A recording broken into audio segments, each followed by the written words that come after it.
ഇനി പ്യൂർലി ഈ ഭാഗത്തുനിന്ന് ചോദിക്കുന്ന ക്വസ്റ്റ്യൻസ് ആണ്, അതായത് ഒരു ആപ്ലിക്കേഷൻ ലെവലോ ഒക്കെയുള്ള ക്വസ്റ്റ്യൻസ് ആണ് പറയാൻ പോകുന്നത്. നോക്കിക്കോളൂ. Stress strain graph of two material A and B are two material A and B are shown in the figure.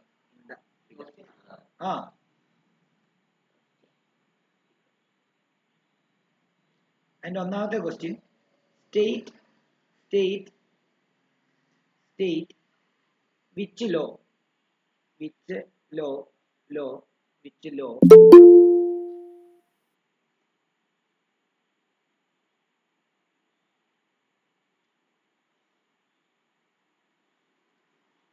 stress strain graph of a two material A and B are shown in the figure. State which law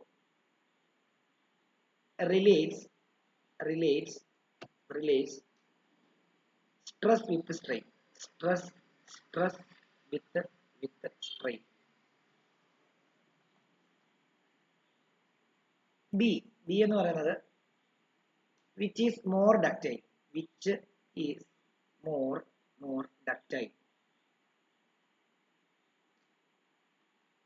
മൂന്നാമത്തേത് which is more brittle.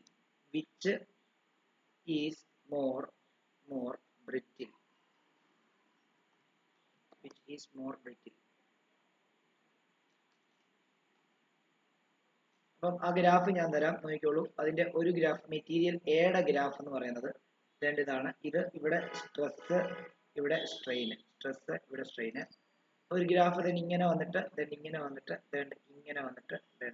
ഇങ്ങനെ. Okay, എന്നിട്ട് വേറൊരു graph തന്നിരിക്കുകയാണ്, നോക്കിക്കോളൂ.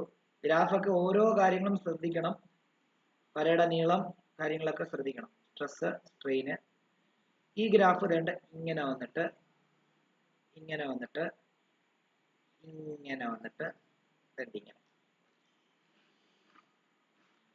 Okay, ഇതിനകത്ത് ഈ സ്ട്രെസ്സിനെയും സ്ട്രെയിനെയും തമ്മിൽ relate ചെയ്യുന്ന ലോ ഏതാ? Hooke's law. അപ്പൊ ഒന്നിന്റെ ആൻസർ എന്താ? ഹൂക്സ് ലോ എഴുതിയിട്ട് അത് സ്റ്റേറ്റ് ചെയ്യാന്നുള്ളതാണ്. ഹൂക്സ് ലോ എന്താ? ഒന്നാമത്തെ എയുടെ ആൻസർ ഹൂക്സ് ലോ ആണ്. ഹൂക്സ് ലോ പറയുന്നത് എന്താ? Within elastic limit. അങ്ങനെ കൂടെ പറയണം, within elastic limit.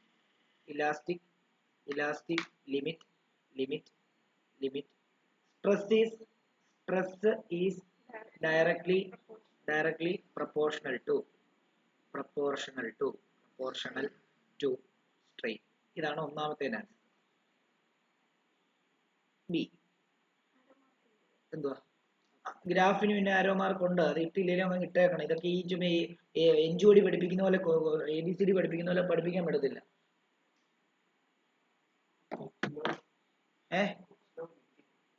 Hooke's law ആണ് അത്, അതിന്റെ സ്റ്റേറ്റ്മെന്റ് പറയുന്നത്. ഹൂക്സ് ലോ വിതിൻ അല്ല, ഹൂക്സ് ലോ ആണ് ലോ, അതിന്റെ സ്റ്റേറ്റ്മെന്റ് എഴുതിയിരിക്കുന്നത്.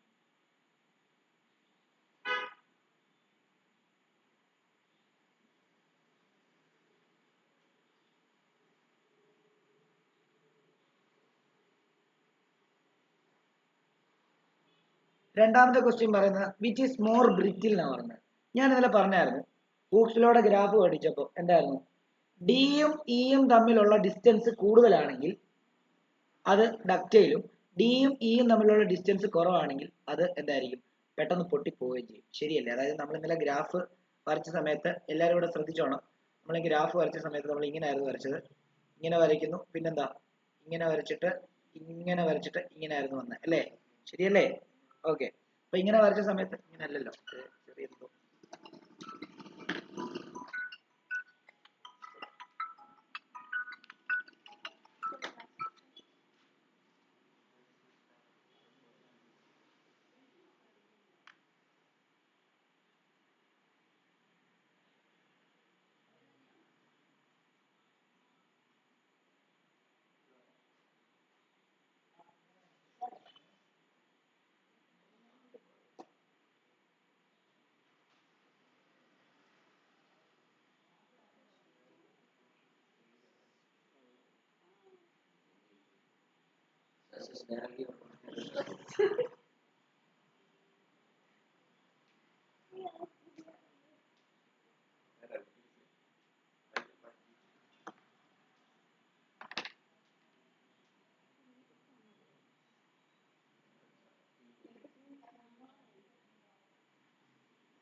നമ്മള് സ്ട്രെസ് സ്ട്രെയിൻ കർവ് വരച്ചപ്പോ നമ്മള് ഇങ്ങനെ വന്ന് എങ്ങനെയായിരുന്നു വരച്ചത്?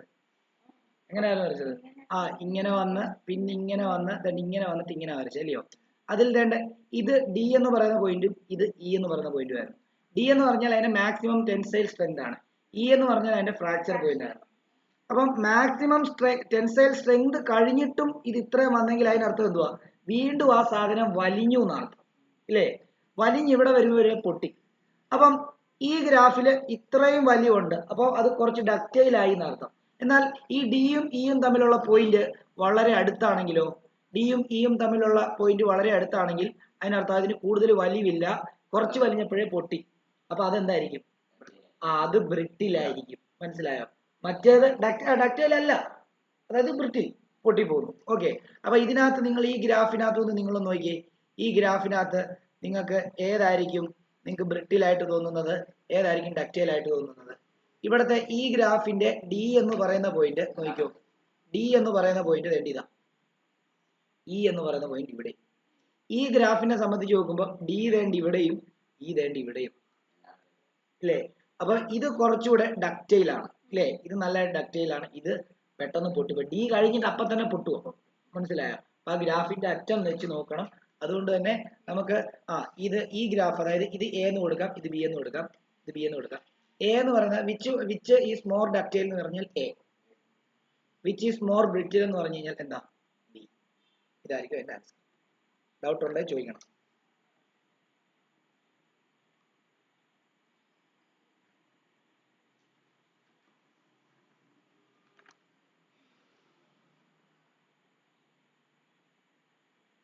ഡൗട്ട് ഉണ്ടെങ്കിൽ ചോദിക്കണം.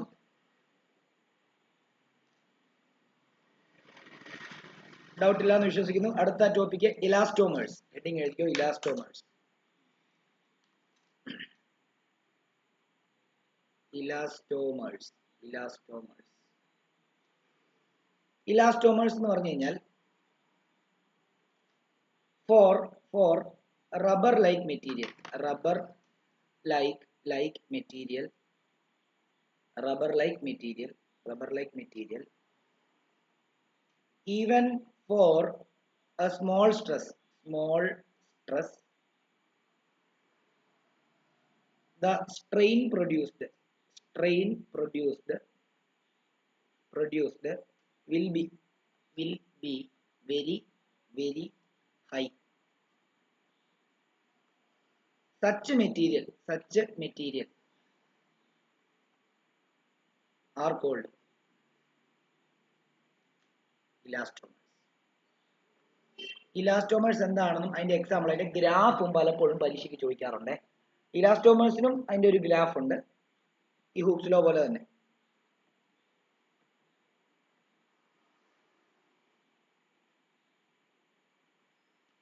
അതെന്താ?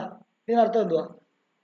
റബ്ബർ ലൈക്ക് മെറ്റീരിയലിനകത്തൊക്കെ സ്ട്രെസ് പ്രൊഡ്യൂസ് ചെയ്യുന്നത് വളരെ കുറവായിരിക്കും കമ്പയർഡ് ടു എന്താ? സ്ട്രെയിൻ അല്ലേ? സ്ട്രെയിൻ ഭയങ്കര കൂടുതലായിരിക്കും. അതായത് നിങ്ങൾ റബ്ബർ ബാൻഡ് എന്താ ചെറിയൊരു ഫോഴ്സ് കൊടുത്ത് വലിച്ചാൽ തന്നെ എന്ത് ചെയ്യും? അതിങ്ങനെ എന്ത് ചെയ്യും? നല്ല വലിഞ്ഞിങ്ങ് വരും. അപ്പൊ അത് തിരിച്ചു പോകുന്ന സ്ട്രെസ് പ്രൊഡ്യൂസ് ചെയ്യുന്നത്, അതായത് തിരിച്ചു പോകാൻ വേണ്ടി പ്രൊഡ്യൂസ് ചെയ്യുന്ന ഫോഴ്സ് ആണ് സ്ട്രെസ്. അപ്പം ആ സ്ട്രെസ് എന്തായിരിക്കും? അത് ചേഞ്ച് ചെയ്താൽ നിങ്ങൾ ആ ലെങ്ത് ചേഞ്ച്. ഇപ്പൊ ഒരു ഉദാഹരണം പറയുകയാണെങ്കിൽ നോക്കിയോ, ഇതൊരു റബ്ബർ ബാൻഡാണ്. ഓക്കെ, ഈ റബ്ബർ ബാൻഡിൽ നിങ്ങൾ ചെറിയൊരു ഫോഴ്സ് കൊടുത്തു. ആ ചെറിയ കൊടുക്കുന്ന ഫോഴ്സ് തന്നെ ആയിരിക്കുമല്ലോ തിരിച്ച് സ്ട്രെസ് ആയിട്ട് മാറുന്നത്. കാരണം നമ്മൾ കൊടുക്കുന്നതിന്റെ അത്രയും ഫോഴ്സ് തന്നെ സ്ട്രെസ് ആയിട്ട് മാറും. അപ്പൊ ഞാൻ ഇവിടെ ചെറിയൊരു ഫോഴ്സ് കൊടുത്തപ്പോൾ തന്നെ ഈ റബ്ബർ ബാൻഡ് വലിഞ്ഞ് ഇങ്ങനായി. ഓക്കെ, അപ്പൊ ഇവിടെ സ്ട്രെയിൻ കൊണ്ടോ ഈ change in length divided by original length എന്ന് പറയുമ്പോൾ വലുതാണ്. അപ്പൊ സ്ട്രെയിൻ ഇവിടെ ഭയങ്കര കൂടുതലാണ്. പക്ഷേ നമ്മൾ കൊടുത്ത സ്ട്രെസ്സും നമ്മൾ കൊടുത്ത ഡീഫോമിംഗ് ഫോഴ്സും അവിടെ ഉണ്ടായ ഡീഫോമിംഗ് ഫോഴ്സിന് ഈക്വൽ ആയിട്ടുള്ള ഒരു ഫോഴ്സ് ആണ് തിരിച്ച് സ്ട്രെസ് ആയിട്ട് ഉണ്ടാകുന്നത്. അപ്പം ആ ഡീഫോമിംഗ് ഫോഴ്സും വളരെ കുറവായിരുന്നു, അതിനകത്തുണ്ടായ സ്ട്രെസ്സും വളരെ കുറവായിരുന്നു. അപ്പൊ ചെറിയ സ്ട്രെസ് വന്നപ്പോൾ അവിടെ ചെറിയ സ്ട്രെസ് കൊടുത്തിട്ടും അവിടെ വലിയ സ്ട്രെയിൻ ഉണ്ടായെങ്കിൽ അങ്ങനെയുള്ള ആൾക്കാരെ നമ്മൾ എന്തെന്ന് പറയുന്നത് ഇലാസ്റ്റോമേഴ്സ് എന്നാണ് പറയുന്നത്. ഓക്കെ ആണല്ലോ? ഓക്കെ, അങ്ങനെയാണെങ്കിൽ അവരുടെ ഒരു ഗ്രാഫ് ഉണ്ട്, ആ ഗ്രാഫോടെ നമുക്ക് നോക്കാം. നോക്കിയോ, ഇങ്ങനെ ആയിരിക്കും ഗ്രാഫ് തന്നെ. ഇത്രയും മാത്രം പഠിച്ചത് വേറെ ഒന്നും പഠിക്കണ്ട. ഇതിങ്ങനെ വരയ്ക്കുക. ഇത് സ്ട്രെസ്, ഇവിടെ സ്ട്രെസ് കൊടുക്കുക, ഇവിടെ സ്ട്രെയിൻ കൊടുക്കുക, എന്നിട്ട് ഗ്രാഫ് അതിന് ഇങ്ങനെ അങ്ങ് വരച്ചാൽ മതി. ഇത്രയേ ഉള്ളൂ കാര്യം. ഇത് ഹൂക്സ് ലോ ഒബേ ചെയ്യത്തില്ല. Elastomers it does not obey Hooke's law.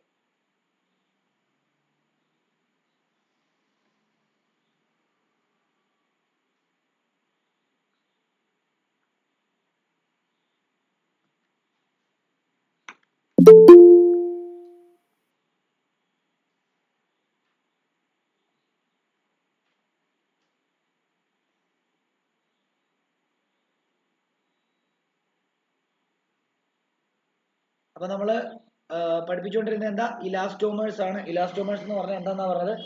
ചെറിയ സ്ട്രെസ് കൊടുക്കുമ്പോൾ തന്നെ, അപ്പൊ ചെറിയ സ്ട്രെസ് കൊടുക്കുമ്പോൾ തന്നെ എന്ന് പറഞ്ഞാൽ നമ്മൾ കൊടുക്കുന്ന സാധനം അല്ല സ്ട്രെസ്. അവിടെ എന്താ, അവിടെ ഉണ്ടാകുന്ന സാധനമാണ് സ്ട്രെസ്. നമ്മൾ കൊടുക്കുന്ന എന്തുവാ? നമ്മൾ കൊടുക്കുന്ന ഡീഫോമിംഗ് ഫോഴ്സ്. ആ ഡീഫോമിംഗ് ഫോഴ്സ് കൊടുക്കുന്ന സമയത്ത് അതിന് ഈക്വൽ ആയിട്ടുള്ള ഒരു ഫോഴ്സ് ഓപ്പോസിറ്റ് ഡയറക്ഷനിൽ ഉണ്ടാകുന്നത് അതിനെയാണ് സ്ട്രെസ് എന്ന് പറയുന്നത്. അപ്പം ആ ചെറിയ സ്ട്രെസ് കൊടുക്കുമ്പോൾ അവിടെ വലിയ സ്ട്രെയിൻ ഉണ്ടാകുന്ന മെറ്റീരിയൽസിനെയാണ് നമ്മൾ എന്തെന്ന് പറയുന്നത്? ഇലാസ്റ്റോമേഴ്സ്. അവന്റെ ഗ്രാഫ് ആണ് വേണ്ടത്. ഓക്കെ ആണല്ലോ? അത് ഹൂക്സ് ലോ ഒബേ ചെയ്യത്തില്ല എന്നുള്ള കാര്യം നമ്മൾ മനസ്സിലാക്കേണ്ടതുണ്ട്. ഓക്കെ ആണോ?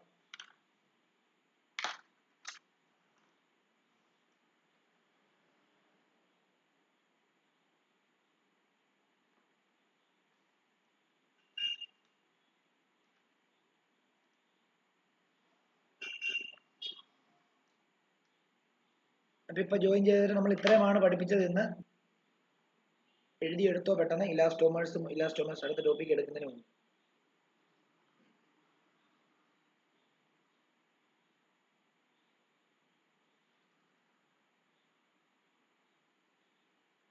ഓക്കെ, അടുത്തത് പരീക്ഷയ്ക്ക് ചോദിക്കാൻ സാധ്യതയുള്ള ടോപ്പിക്കുകളാണ് ഇനി പഠിപ്പിക്കാൻ പോകുന്നത്. മോഡുലസ് ഓഫ് ഇലാസ്റ്റിസിറ്റി എന്ന് ഹെഡിങ് കൊടുക്കുക. മോഡുലസ് ഓഫ് ഇലാസ്റ്റിസിറ്റി എന്ന് ഹെഡിങ് കൊടുക്കുക.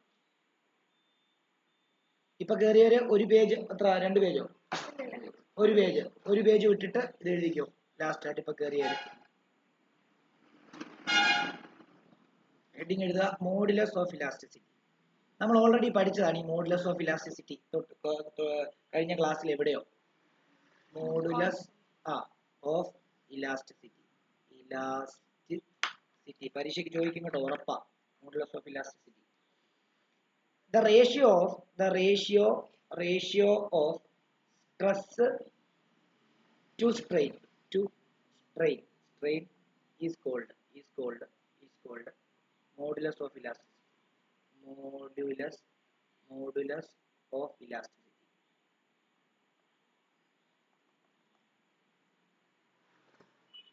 അതായത് ഹൂക്സ് ലോ വെച്ചിട്ട് according to Hooke's law, stress by strain എന്ന് പറയുന്നത് എന്താണ്? ഒരു കോൺസ്റ്റന്റ് ആണ്, നമുക്കറിയാം അല്ലേ? ശരിയല്ലേ? ഈ കോൺസ്റ്റന്റിനെയാണ് നമ്മൾ പറയുന്നത് എന്താ? ഈ കോൺസ്റ്റന്റിനെയാണ് പറയുന്നത് നമ്മൾ മോഡുലസ്. ഇതിനെ നമ്മൾ k ആയിട്ട് എടുക്കുകയാണെങ്കിൽ k is the modulus of elasticity.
Okay.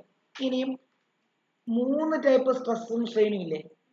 Tensile stress ഉണ്ട്, ലോങ്ങിറ്റ്യൂഡിനൽ സ്ട്രെയിൻ ഉണ്ട്, ഷിയറിംഗ് സ്ട്രെസ് ഉണ്ട്, അതിന് കറസ്പോണ്ടിങ് ആയിട്ടുള്ള ഷിയറിംഗ് സ്ട്രെയിൻ ഉണ്ട്, ഹൈഡ്രോളിക് സ്ട്രെസ് ഉണ്ട്, അതിന് കറസ്പോണ്ടിങ് ആയിട്ടുള്ള ഹൈഡ്രോളിക് സ്ട്രെയിൻ ഉണ്ട്. ഈ 3 എന്തുണ്ടാവും? മോഡുലസ് ഓഫ് ഇലാസ്റ്റിസിറ്റി ഉണ്ടാവും. ഓക്കെ ആണല്ലോ. ഒന്ന് എന്താണ് യങ്സ് മോഡുലസ് ഓഫ് ഇലാസ്റ്റിസിറ്റി, അത് ലെങ്തുമായിട്ട് ബന്ധപ്പെട്ടത്. രണ്ടാമത്തേത് ഷിയർ മോഡുലസ് ഓഫ് ഇലാസ്റ്റിസിറ്റി, അത് മറ്റേ ഷിയറിംഗ് ഇതുമായിട്ട് ബന്ധപ്പെട്ടത്. മൂന്നാമത്തേത് ബൾക്ക് മോഡുലസ് ഓഫ് ഇലാസ്റ്റിസിറ്റി, അത് വോളിയമായിട്ട് ബന്ധപ്പെട്ടത്. ഓക്കെ ആണല്ലോ. അപ്പൊ അത് 3 എഴുതണം. നമുക്ക് എഴുതിക്കോ. Depending upon continuation, depending upon different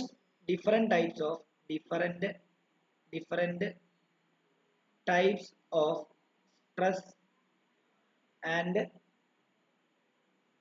strain. There are 3 types of modulus of elasticity. Modulus of elasticity.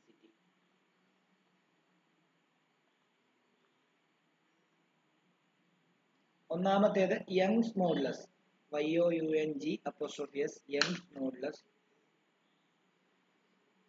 Y വെച്ച് റെപ്രസെന്റ് ചെയ്യുന്നു. രണ്ടാമത്തേത് ഷിയർ മോഡുലസ്, അത് G വെച്ചിട്ട് റെപ്രസെന്റ് ചെയ്യുന്നു. അതുപോലെ മൂന്നാമത്തേത് bulk modulus.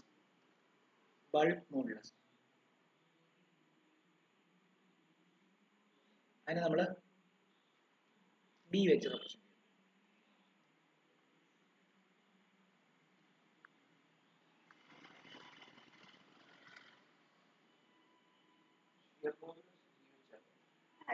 G.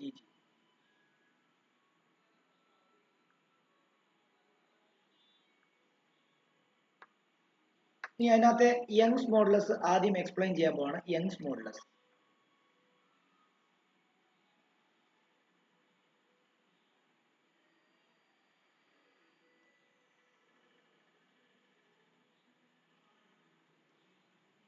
it is defined as the ratio of tensile stress to the longitudinal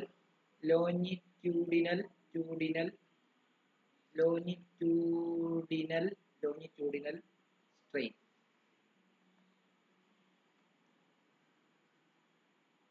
Y is equal to എന്താ? Tensile stress divided by എന്താ? Longitudinal strain.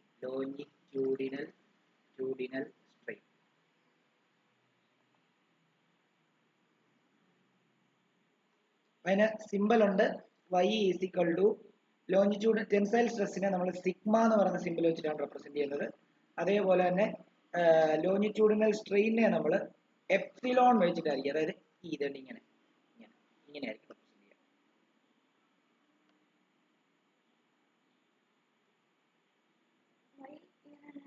Y തന്നെ.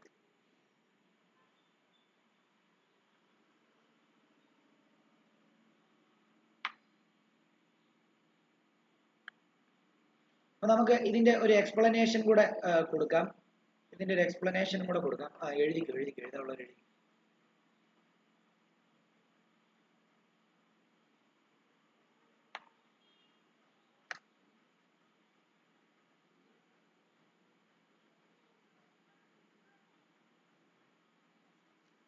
നോക്കിയോ എക്സ്പ്ലനേഷൻ നോക്കിയോ.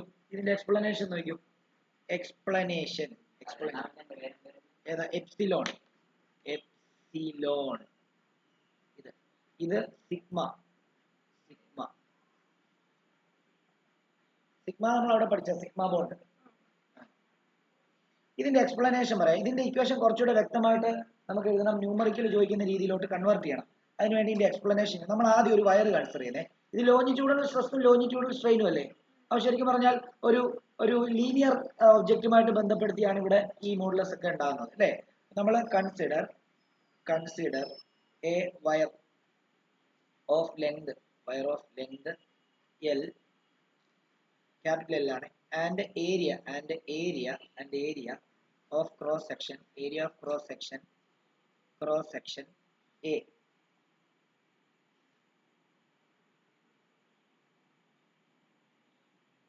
Fixed at one end,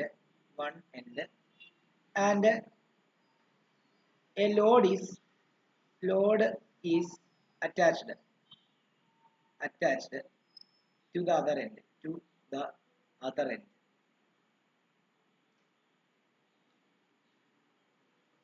ഉറപ്പായിട്ട് എന്ത് ചെയ്യും? ഒരു load അതിന്റെ മണ്ടയ്ക്ക് അറ്റാച്ച് ചെയ്യുന്ന സമയത്ത് അത് കുറച്ച് എന്ത് ചെയ്യും? എന്തായാലും വലിയും, ശരിയല്ലേ? അപ്പൊ വലിയുമ്പം അവിടെ എന്താണ്, അവിടെ ഹുക്സ് ലോ എന്താണ് നമുക്ക് അപ്ലൈ ചെയ്യാൻ പറ്റും. അതുപോലെ അവിടെ യങ്സ് മോഡുലസ് കാര്യങ്ങളും ഉണ്ടാവും. അവിടെ എന്താണ് ലോഞ്ചിറ്റ്യൂഡിനൽ സ്ട്രെയിൻ ഉണ്ടാവും, ടെൻസൈൽ സ്ട്രെസ് ഉണ്ടാവും, അങ്ങനെയുള്ള കുറെ കാര്യങ്ങൾ ഉണ്ടാവും, അല്ലേ? അങ്ങനെയാണെങ്കിൽ നമുക്കറിയാം ഇവിടുത്തെ tensile tensile stress is equal to എന്താണ്? നമുക്കറിയാം ഫോഴ്സ് ബൈ എന്താണ്, ഏരിയ ആണല്ലോ, അതായത് F/A. ലോഞ്ചിറ്റ്യൂഡിനൽ സ്ട്രെയിൻ എന്താണ് ഇവിടുത്തെ? ലോഞ്ചിറ്റ്യൂഡിനൽ സ്ട്രെയിൻ എന്താണ് ഇവിടെ? ലോഞ്ചിറ്റ്യൂഡിനൽ സ്ട്രെയിൻ എന്ന് പറയുമ്പോൾ delta L divided by L. Young's modulus എന്താ ഇവിടെ? നമുക്കറിയാം എന്താ ഇത്? ടെൻസൈൽ സ്ട്രെസ് എന്ന് പറയുമ്പോൾ സിഗ്മ, ലോഞ്ചിറ്റ്യൂഡിനൽ സ്ട്രെയിൻ എന്ന് പറയുമ്പോൾ എന്താ? എപ്സിലോൺ ആണ്. അപ്പം സിഗ്മ ബൈ എപ്സിലോൺ ആണെന്ന് നമ്മൾ പറഞ്ഞായിരുന്നു. സിഗ്മ എന്താ? F/A. എപ്സിലോൺ എന്താ? Delta L divide by L. Cross multiply ചെയ്യുമ്പോൾ റെസിപ്രോക്കൽ എടുത്ത് ഇത് ചെയ്യുമ്പോൾ എന്ത് വരും? F/A ഇൻറ്റു എന്താ? L by delta L. അങ്ങനെയാണെങ്കിൽ നമ്മുടെ ഫൈനൽ യങ്സ് മോഡുലസിന്റെ equation FL divided by A delta L എന്ന് വരും. ഇതായിരിക്കും നിങ്ങൾ ന്യൂമറിക്കൽ ചെയ്യാനായിട്ട് പഠിച്ചു വെക്കുന്നത്.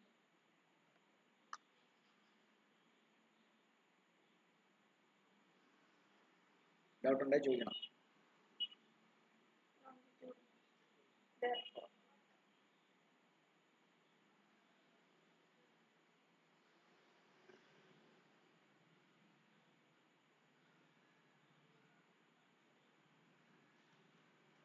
ചെറുതാക്കാം, നോക്കേണ്ടവർക്ക് കാണേണ്ടവർക്കെല്ലാം.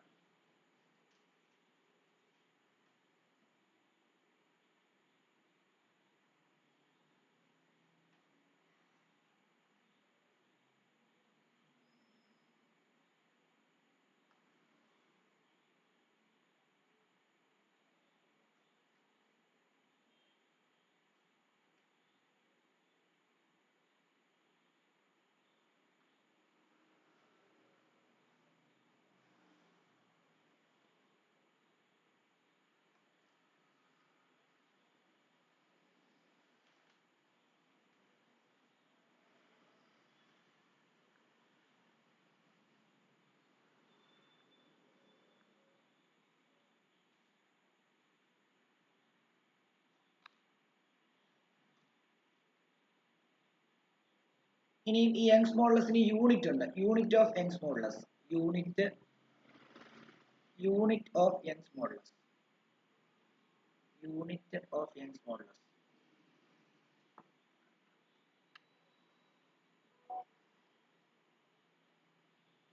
എന്താ? യൂണിറ്റ് ഓഫ് യങ്സ് മോഡുലസ് എന്ന് പറയുമ്പോൾ y ഈസ് ഈക്വൽ ടു, അല്ല ഓൾറെഡി നമുക്കറിയാം y ഈസ് ഈക്വൽ ടു എന്താ? FL divided by A delta L ആണ്. അപ്പൊ യൂണിറ്റ് നോക്കിയേ. അപ്പം എഫിന്റെ യൂണിറ്റ് എന്താ? ന്യൂട്ടൺ. എല്ലിന്റെ യൂണിറ്റ് എന്താ? മീറ്റർ. താഴെ ഏരിയയുടെ യൂണിറ്റ് എന്താ? Metre square. ഈ ഡെൽറ്റ എല്ലിൽ ലെങ്ത് തന്നെയല്ലേ? മീറ്റർ ആണല്ലോ. അങ്ങനെയാണെങ്കിൽ നമുക്ക് ഇവിടെ ഈ മീറ്ററും കട്ട് ചെയ്ത് പോയി ബാക്കി എന്ത് വരും? Newton per metre square. ഇതായിരിക്കും യങ്സ് മോഡുലസിന്റെ യൂണിറ്റ്.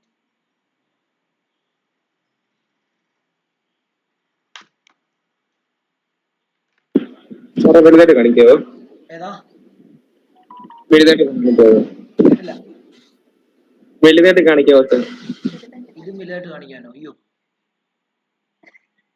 ഇങ്ങനെ വലുതായിട്ട് കാണിച്ച് ഇങ്ങനെ ആയിപ്പോ. സോറി, ചെറുതായിട്ട് കാണിക്കാവോ? തിരിഞ്ഞു പോയതാണോ പറഞ്ഞത്? ആ സാർ, തിരിഞ്ഞു പോയി. ഓക്കെ.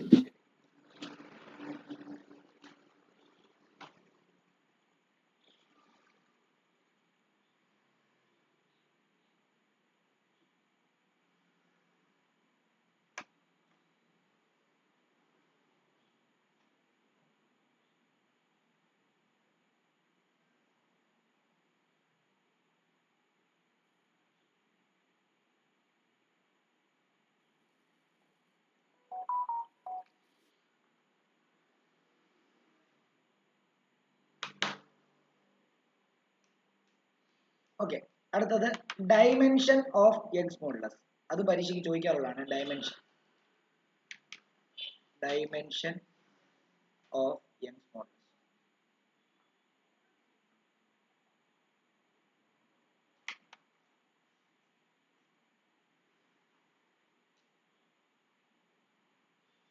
അതും ഈ ഇക്വേഷൻ തന്നെ ഉപയോഗിച്ചാൽ എന്താ y ഈസ് ഈക്വൽ ടു എന്താണ്, അതായത് modulus of Young's modulus is equal എന്തെന്ന് ചെയ്താൽ മതി, modulus of F into modulus അല്ല, മറ്റേ മോഡുലസ് അല്ലല്ലോ, dimension of Young's modulus is equal dimension of F into dimension of L divided by എന്താ dimension of A into എന്താ dimension of delta L ആണോ അല്ലേ?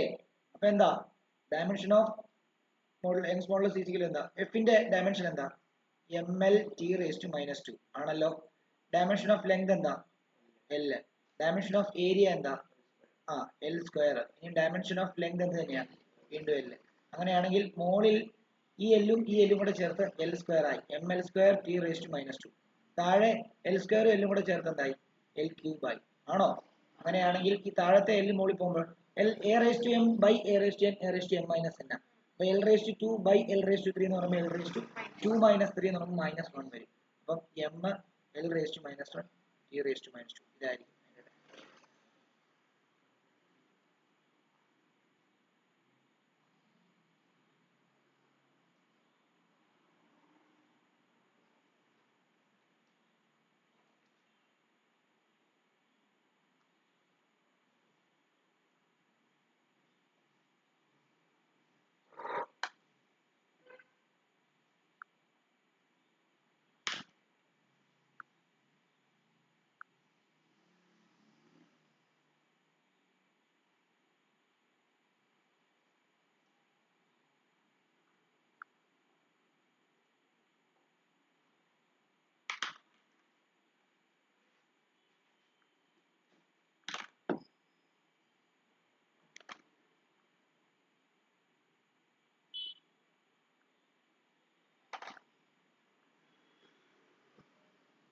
അടുത്തത് ഷിയർ മോഡുലസ് എന്ന് എഴുതിക്കോ. Shear modulus.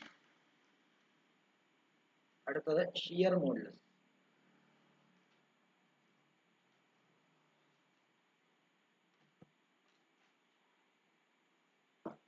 Shear modulus.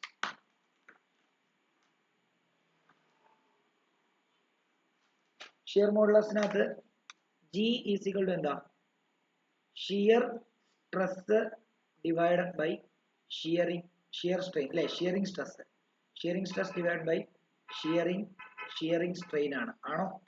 ആണോ? ഓക്കെ. അപ്പൊ നമ്മൾ പഠിച്ചത് ഓർക്കുന്നുണ്ടോ? നമ്മൾ എങ്ങനെയായിരുന്നു ഷിയറിംഗ് സ്ട്രെയിൻ കണ്ടുപിടിച്ചേ? ഒരു സിലിണ്ടർ കണ്ടുപിടിച്ചിട്ട് ആ സിലിണ്ടറിലോട്ട് നമ്മൾ ഇങ്ങനെ ടാൻജൻഷ്യൽ ഫോഴ്സ് കൊടുത്തപ്പോൾ ആ സിലിണ്ടർ ഇങ്ങനെ ചരിയുകയും ആ ചരിഞ്ഞ ആ ഡിസ്റ്റൻസിനെ നമ്മൾ വേണ്ട ഇവിടുന്ന് ഇത്രയും ചരിഞ്ഞതിനെ ഡെൽറ്റ എക്സ് എന്നും, ഇത് അതിന്റെ ഒറിജിനൽ ലെങ്ത്, ഇതിന്റെ ഒറിജിനൽ ലെങ്ത് ഇത് തീറ്റയാണ് ആണല്ലോ. ടാൻ തീറ്റ ആയിരുന്നു അതിന്റെ വാല്യൂ, ശരിയല്ലേ? ഓക്കെ. അപ്പൊ നമ്മൾ ഇവിടെ ചെയ്യുന്ന സമയത്ത് നമ്മൾ അതെന്താ ചെയ്യാൻ പോകുന്നതെന്ന് നോക്കിയോളൂ. ഇവിടെ ചെയ്യുന്ന സമയത്ത് ഷിയറിംഗ് സ്ട്രെസ് എന്ന് പറയുമ്പോൾ നമുക്കറിയാം F/A ആണ്. ഷിയറിംഗ് സ്ട്രെയിൻ എന്ന് പറയുമ്പോൾ എന്താ delta x divided by L ആണ്. അങ്ങനെയാണെങ്കിൽ എഴുതുന്ന സമയത്ത് F/A ഇൻറ്റു L/ഡെൽറ്റ എക്സ് എന്ന് വരുന്നു. അങ്ങനെയാണെങ്കിൽ നമുക്ക് എന്താണെന്ന് എഴുതാം, ജിയുടെ വാല്യൂ എന്ത് വരും? G is equal to finally നമുക്ക് FL divided by A delta x എന്ന് വരും.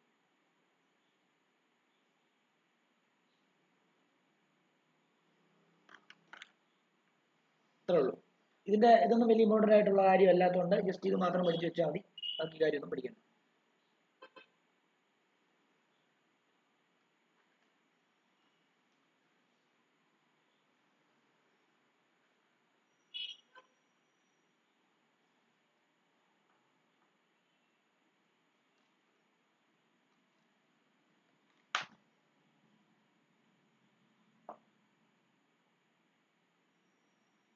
അടുത്തത് ബൾക്ക് മോഡുലസ് എന്ന് ഹെഡിങ് കൊടുക്കുക. ബൾക്ക് മോഡുലസ് ഇത് ഇച്ചിരി ഇമ്പോർട്ടൻ്റ്, ചിലപ്പോൾ ചോദിക്കാറൊക്കെ ഉണ്ട്. ന്യൂമറിക്കലിനകത്തും അതേപോലെ ഡെഫിനിഷൻ ആയിട്ടും കുറെ തവണ ചോദിച്ചിട്ടുണ്ട്. ബൾക്ക് മോഡുലസ് അതിനെ ബി എന്ന് റെപ്രസെന്റ് ചെയ്യുന്ന സമയത്ത് അതിന്റെ ഒരു ചെറിയൊരു എക്സ്പ്ലനേഷൻ പോലെ ഇരിക്കുക. When A body is immersed immersed in a fluid, it undergoes a hydraulic stress equal in magnitude to the hydraulic pressure, hydraulic pressure. This leads to decrease in volume of the body.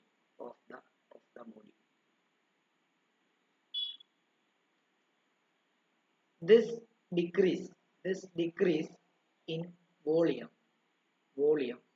produce a strain called volume strain.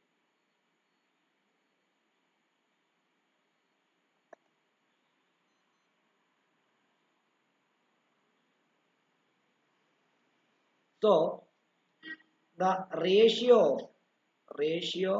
of hydraulic stress to corresponding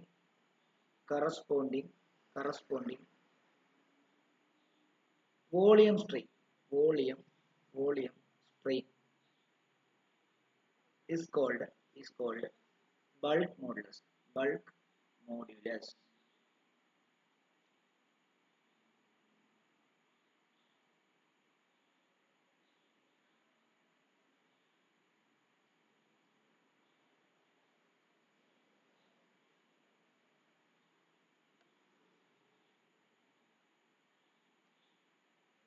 അപ്പം നമുക്ക് ഇങ്ങനെ എഴുതാം, bulk modulus is equal to എന്താ, hydraulic stress divided by എന്താ, volume strain. ഈ hydraulic stress എന്ന് പറഞ്ഞാൽ നമ്മളിപ്പോൾ വെള്ളത്തിൽ ഒരു സാധനം മുക്കിയ സമയത്ത് അതിൽ ആക്ട് ചെയ്യുന്ന പ്രഷർ തന്നെയല്ലേ ഹൈഡ്രോളിക് സ്ട്രെസ് എന്ന് പറയുന്നത്. ഇവിടെ ബലൂൺ വെള്ളത്തിൽ മുക്കി എന്ത് സംഭവിക്കും?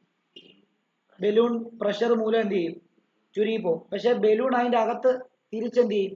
ബലൂൺ നേരെയാകാൻ വേണ്ടി ഒരു ഫോഴ്സ് കൊടുക്കും. അപ്പൊ നമ്മൾ അകത്തോട്ട് കൊടുക്കുന്ന ആ പ്രഷറിന് ഈക്വൽ ആയിട്ട് തന്നെയാണ് അതിനകത്ത് സ്ട്രെസ് ഉണ്ടാകുന്നത്. അപ്പൊ ആ ഹൈഡ്രോളിക് സ്ട്രെസ്സിന് എന്തെന്ന് കൊടുക്കാം?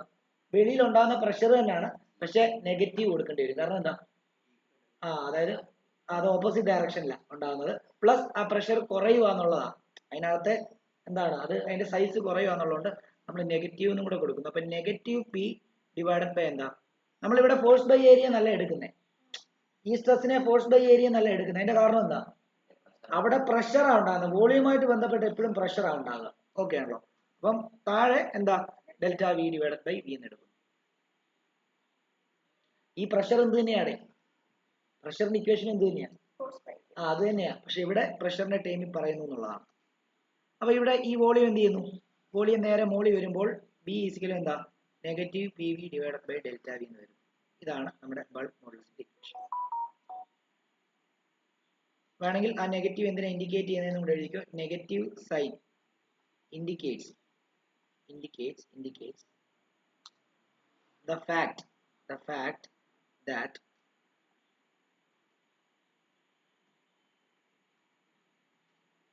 with increase in pressure,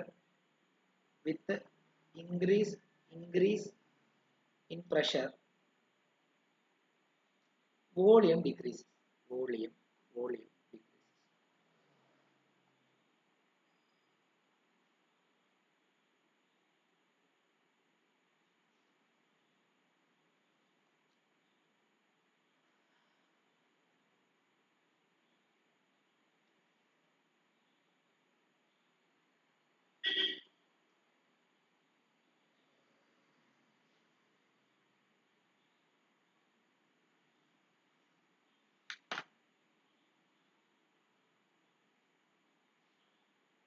ഇതിന്റെ യൂണിറ്റ് എന്താ? ബൾക്ക് മോഡുലസിന്റെ യൂണിറ്റ് എന്താ?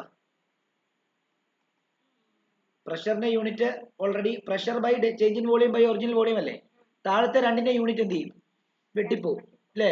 ഇനി മുകളിലത്തെ എന്താ? അതായത് ന്യൂട്ടൺ പെർ മീറ്റർ സ്ക്വയർ അല്ലേ, ന്യൂട്ടൺ പെർ മീറ്റർ സ്ക്വയർ. അതിനെ വോളിയം ആയതുകൊണ്ട് തന്നെ നമ്മൾ, അല്ലെ പ്രഷർ ആയതുകൊണ്ട് തന്നെ അതിനെ നമ്മൾ പാസ്കൽ എന്ന് വിളിക്കും.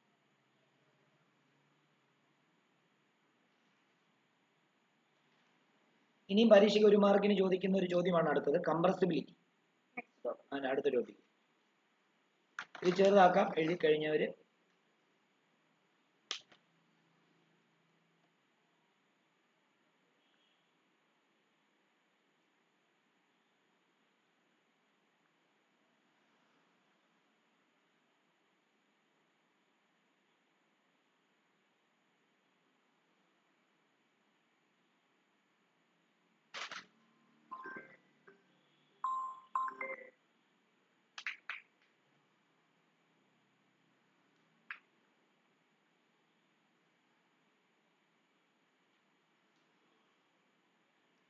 ഓക്കെ, അടുത്ത ഹെഡിങ് എഴുതിയോ, compressibility.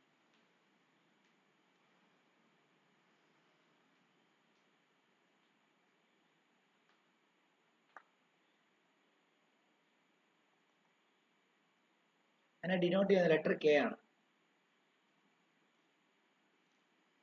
It is the reciprocal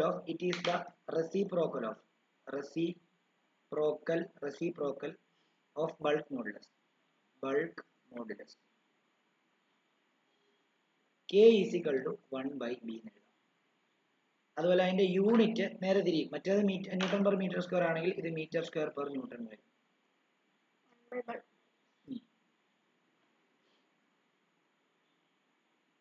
ഇത് വെച്ചിട്ട് ന്യൂമറിക്കൽ 1 മാർക്കിനൊക്കെ ചോദിക്കാറുണ്ട്. ഞാൻ അതിന്റെ ഒരു ന്യൂമറിക്കൽ വേണമെങ്കിൽ തരാം, എപ്പോഴും ചോദിക്കുന്ന ഒരു ന്യൂമറിക്കല. ഓക്കെ,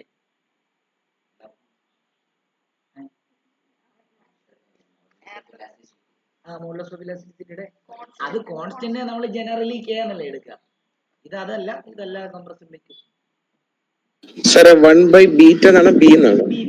ഇവിടെ 1 by reciprocal of bulk modulus ആ, ബൾക്ക് മോഡുലസ് ബി ആയിട്ടല്ലേ എടുത്തത് നമ്മള്. Okay sir.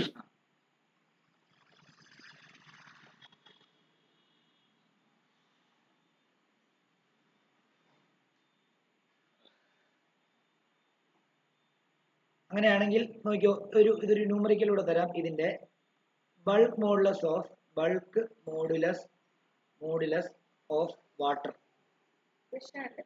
Question water is 2 into 10 raised to 9. Find its compressibility.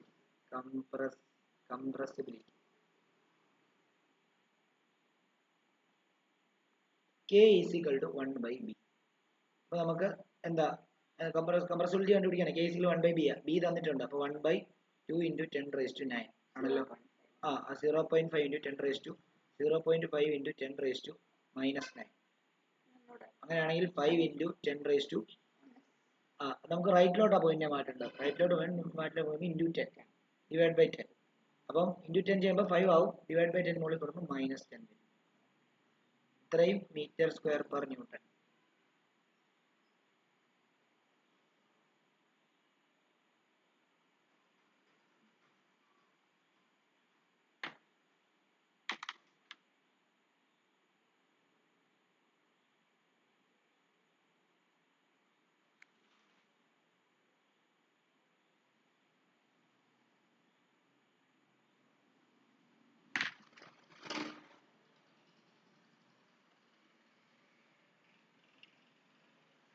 ഒറ്റ ടോപ്പിക് കൂടെ ഉള്ളൂ നമുക്ക് ഈ പഠിക്കാനകത്ത്, ബക്ലിംഗ് എന്ന് പറയും. അതുകൂടെ ഉള്ളു പഠിക്കാൻ, അതുകൂടെ പഠിപ്പിക്കാം. അതുകൂടെ നമുക്ക് പഠിപ്പിച്ചങ്ങ് തരുമോ, തീർത്തേക്കാം.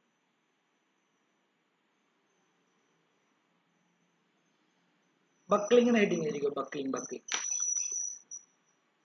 BUCKLING. ബക്ലിംഗ് എന്താണെന്ന് അറിയോ? അറിയത്തില്ല. ഓക്കെ, നോക്കിയോ. If the load is not properly placed on the beam, the beam will bend sideways this bending is called buckling.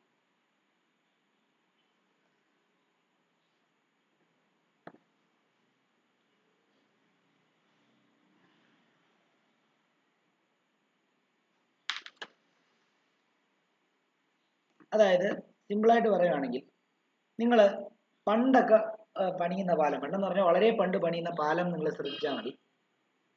ഇങ്ങനെയുള്ള ഒരു തൂണിലായിരിക്കും അത് എന്ത് ചെയ്യുന്നത്, ഒരു പാലം നിർമ്മിക്കുന്നതായിട്ട് നിങ്ങൾക്ക് കാണാൻ പറ്റുന്നത്. ഇങ്ങനെ അതിൻ്റെ ഇത്രയും ഇവിടെ നിന്ന് ഇങ്ങോട്ടേക്ക് ഇതിലാണ് ഈ പാലം ഹോൾഡ് ചെയ്യുന്നത്, ഈ തൂണയിൽ. ശ്രദ്ധിക്കണേ, ഇവിടെ ശ്രദ്ധിക്കണം, നോക്കിയോ. അപ്പൊ ഇങ്ങനെയുള്ള ഇതിന്റെ പ്രശ്നം എന്താണെന്നറിയാമോ? വണ്ടി ഈ സൈഡ് ഇപ്പൊ തൊട്ടപ്പുറത്ത് ഇതേപോലെ തന്നെ ഒരു ബീം കാണും, ഇങ്ങനെ ആയിരുന്നു പോയിക്കൊണ്ടിരിക്കുന്നത്. അപ്പം ഇപ്പൊ ഈ റോഡിന്റെ വെയിറ്റ് കൃത്യമായിട്ട് ഇത് ബാലൻസ്ഡ് അല്ല ഇതിൽ. അപ്പൊ ചിലപ്പം വെയിറ്റ് കൂടുന്ന സമയത്ത് എന്ത് സംഭവിക്കുന്ന അറിയാമോ? ഈ ബീം ഇങ്ങനെ അങ്ങോട്ട് വളയും.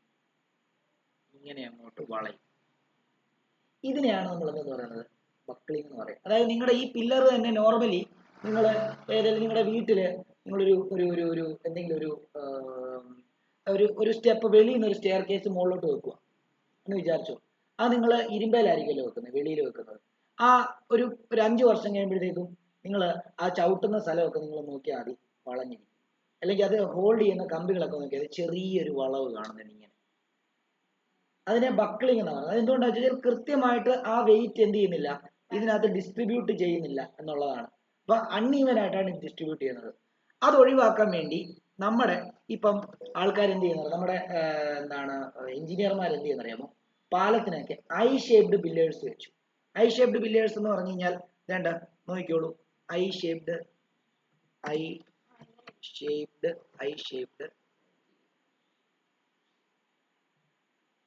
പില്ലേഴ്സ്.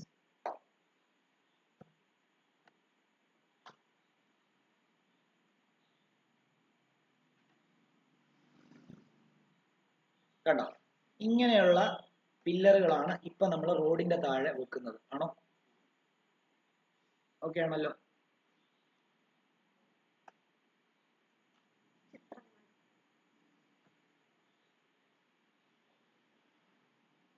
ഓക്കെ, നിങ്ങൾ ഇതാണ്ട് ഇത് നമുക്ക് കൃത്യമായിട്ട് കാണാം. കോഴിഞ്ഞൊരു പോലെ ഇങ്ങനെ ഐ ഷേപ്ഡാ. അതുകൊണ്ടല്ലേ അത് നിലനിൽക്കുന്നത് ഇപ്പോഴും. എത്ര വർഷമായി? ബ്രിട്ടീഷുകാർ പണിതാ. നോക്കിയോ, കണ്ടോ, ഈ ഒരു രീതിയിൽ ഇപ്പൊ പണിയുന്നതെല്ലാം ഐ ഷേപ്ഡാ. കാരണം എന്താ പറയുക, 2 ഗുണമാണ്. നിങ്ങൾ കണ്ടല്ലോ, ഈ സാധനം എല്ലാം കണ്ടല്ലോ. അതായത് ഇങ്ങനെ നോക്കണ്ടോ, ഇവിടുന്ന് ഇങ്ങനെ ഐ ഷേപ്ഡാ, താഴെയും അതുപോലെ ഐ ഷേപ്ഡാ. പക്ഷെ അത് എന്ത് ചെയ്തില്ല, ആ ഭൂമിയുടെ അടിയിലാണ്. അപ്പം ഇവിടെ നിങ്ങൾ നോക്കിയതിൽ ഏതൊരു പടം എടുത്തു നോക്കിയാലും കണ്ടോ ഇങ്ങനെയാ വെക്കുന്നത്. ഓക്കെ, കണ്ടോ, ഇതും ഐ ഷേപ്ഡാണ്. കണ്ടോ ഇങ്ങനെ ഐ ആയിട്ടത് ചെയ്തിരിക്കും. എങ്ങനെയാടാ?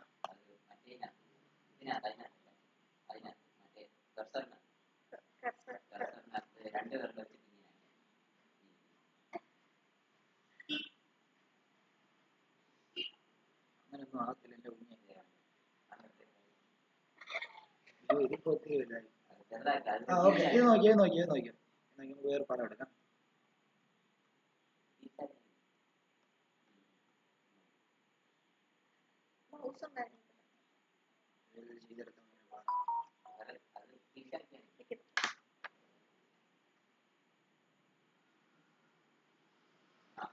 നോക്കിയോ, അത് കുഴപ്പമില്ല. നിങ്ങൾക്ക് ആ സാധനം മനസ്സിലായല്ലോ. ഞാൻ കാണിക്കാൻ വേണ്ടി എടുത്തല്ല, ഇതിന്റെ സൗന്ദര്യം കാണാനില്ല. ഇവിടെ നോക്കിയോ. അതായത് നമ്മള് ഇങ്ങനെ ഒരു ഇത് പണിയുന്നതിലും ഇങ്ങനെ ഇതൊരു പില്ലർ പണിയുന്നതിലും, അതായത് ഇങ്ങനെ ഒരു പില്ലർ പണിയുന്നതിലും നമുക്ക് വെയിറ്റ് കുറച്ചുകൂടെ ബാലൻസ് ചെയ്യാൻ പറ്റും. ഇത് നേരെ ഇങ്ങനെ ആക്കി കഴിഞ്ഞ് കഴിഞ്ഞാൽ ഈവൻ ആയിട്ട് എന്ത് ചെയ്യും, ഇതേലോട്ട് ഡിസ്ട്രിബ്യൂട്ട് ചെയ്യും. കാരണം ഇങ്ങനെ, ഇതാണ് ഐ ഷേപ്ഡ് പില്ലർ എന്ന് പറയുന്നത്. ഓക്കെ, അപ്പൊ അത് ഇതേല് വെയിറ്റ് കൂടുതൽ കയറി കഴിഞ്ഞ് കഴിഞ്ഞാൽ എന്ത് ചെയ്യും, ഇതിന് ചെറിയൊരു വളം ഉണ്ടാവും. ചെറിയ വളം ഉണ്ടാകുമ്പോഴാണ് പാലം കയറുമ്പോൾ പാലമൊക്കെ പൊളിഞ്ഞു പോകുന്നത്. മനസ്സിലായോ? റാന്നി പാലം അങ്ങനെ വണ്ടി ഓടിച്ചുകൊണ്ടിരിക്കുമ്പോൾ പൊളിഞ്ഞു പോയതാണ്. വണ്ടി ഓടി ഇങ്ങനെ പോയിക്കൊണ്ടിരിക്കുമ്പോൾ അന്ന് പൊളിഞ്ഞു പോയതാണ് റാന്നി പാലം. അതുകൊണ്ടാണ് ഇപ്പൊ പുതിയ പാലം പണിതിരിക്കുന്നത്. അപ്പം ഇങ്ങനെയുള്ള പില്ലറുകൾ വെച്ച് കഴിഞ്ഞാൽ വെയിറ്റ് ഈവൻ ആയിട്ട് എല്ലായിടത്തും ഡിസ്ട്രിബ്യൂട്ട് ചെയ്യും. അപ്പം ബക്ലിംഗ് ഒഴിവാക്കാൻ വേണ്ടി നമ്മൾ എന്ത് ഉപയോഗിക്കും? നമ്മൾ ഐ ഷേപ്ഡ് പില്ലേഴ്സ് ആണ് ഉപയോഗിക്കുന്നത്. ഇതിന് 2 ഗുണമാണ്. പണ്ട് ഈ പണ്ടുള്ള തമിഴ്നാട്ടിലൊക്കെ പോയി കഴിഞ്ഞാൽ പണ്ട് ഈ പാലങ്ങളൊക്കെ ഉണ്ട് ഇത്രയും വലിയ പില്ലർ, ഈ റോഡ് ഇത്രയും ഉണ്ടെങ്കിൽ ആ റോഡിന്റെ അത്രയും വീതിയിലായിരുന്നു പില്ലർ പണിതുകൊണ്ടിരുന്നത്. അപ്പോൾ അതിന്റെ ഇതെന്താ, ഇവിടെ ബക്ലിങ്ങും ഉണ്ടാവും.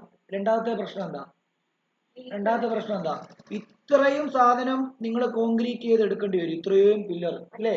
അപ്പം അന്ന് സയന്റിസ്റ്റ് എന്ത് ചെയ്തു, ബക്ലിംഗ് എന്ന് പറയുന്ന ഈ ഒരു സാധനം ഉണ്ടെന്ന് മനസ്സിലാക്കി അവർ ഐ ഷേപ്ഡ് ബീം കണ്ടുപിടിച്ചപ്പോൾ അവർ എന്ത് ചെയ്തെന്ന് അറിയാമോ, കോസ്റ്റ് കട്ടിങ്ങിന്റെ ഭാഗമായിട്ട് കണ്ടോ ഇവിടെ നിന്ന് ഇതിനെ തന്നെ ഇങ്ങനെ കട്ട് ചെയ്ത് ഇങ്ങനെ കണ്ടോ ഇങ്ങനെ ആക്കി, ഇവിടെ നിന്ന് ഇങ്ങനെ കട്ട് ചെയ്ത് അതെന്താക്കി കണ്ടോ ഇങ്ങനെ ഐ ഷേപ്ഡ് ആക്കിയപ്പോൾ അത് വെയിറ്റ് നന്നായിട്ട് ബാലൻസും ചെയ്തു. എന്നാൽ കണ്ടോ ഇത്രയും കോസ്റ്റും എന്ത് ചെയ്തു, കട്ട് ചെയ്തു. മറ്റേന്നൊക്കെ പറഞ്ഞു കഴിഞ്ഞാൽ പഴയ തമിഴ്നാട്ടിലെ പില്ലർ എന്നൊക്കെ പറഞ്ഞു കഴിഞ്ഞാൽ ആ ഇരുമ്പ് ബീം എല്ലാം തന്നെ ഇങ്ങനത്തെയാ, മനസ്സിലായോ. പണ്ട് ഇരുമ്പ് ബീം എന്ന് പറഞ്ഞു കഴിഞ്ഞാൽ ഒറ്റ ഒരു ഇതായിരുന്നു, അത് വളഞ്ഞു പോകും, മനസ്സിലായോ. ഇപ്പോൾ ഉള്ള ഇരുമ്പ് ബീം എന്ന് പറയുമ്പോൾ ഐ ഷേപ്ഡാ, അത് എന്തുകൊണ്ടാ വെച്ചിട്ട് ബക്ലിംഗ് ഒഴിവാക്കാൻ വേണ്ടിയാണ്, മനസ്സിലായല്ലോ. അപ്പം ഇത് ഇത്ര ഡീറ്റെയിൽ ആയിട്ടൊന്നും സ്കൂളിലൊന്നും പറഞ്ഞു തരത്തില്ല, ഞാനങ്ങ് പറഞ്ഞതേ ഉള്ളൂ. അപ്പം നമുക്ക് അതും കൂടെ ഒന്ന് എഴുതിയേക്കാം, to avoid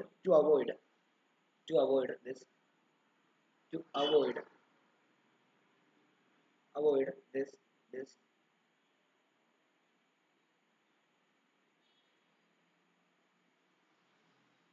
a common compromise in the cross sectional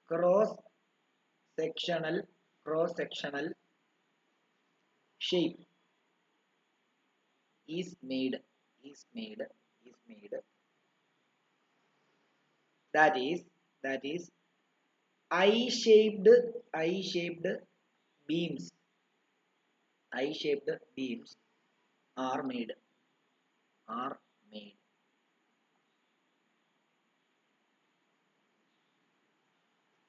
അതിന്റെ ഗുണം എന്താന്ന് ചോദിച്ചു കഴിഞ്ഞാൽ this provide large load bearing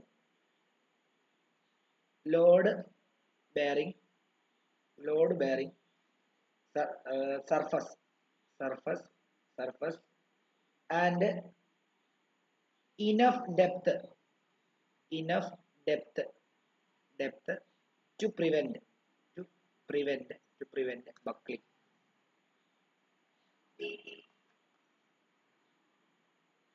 പിന്നെ അതേപോലെ തന്നെ ഇത്രയും വെയിറ്റും ഒരു പില്ലറിന്റെ വെയിറ്റും എന്ത് ചെയ്യും, ഇത് കുറയ്ക്കും. കാരണം എന്താ, അത്രയും സെക്ഷൻ അങ്ങ് മാറുമല്ലയോ, അപ്പൊ അത് വെയിറ്റും കുറയ്ക്കും, അത് ഇതൊരു ഗുണമാണ്. This shape also reduces the weight of the beam without sacrificing the strength, without sacrificing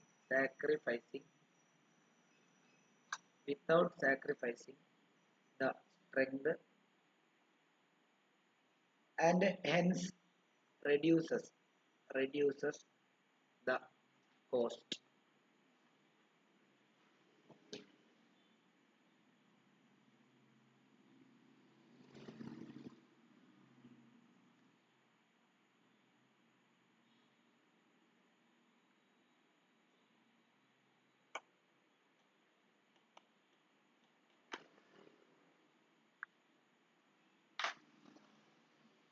okay ആണല്ലോ, ഇത്രയുമേ ഉള്ളൂ ഇമ്പോർട്ടന്റ് ആയിട്ടുള്ളത് ഇതിനകത്ത്.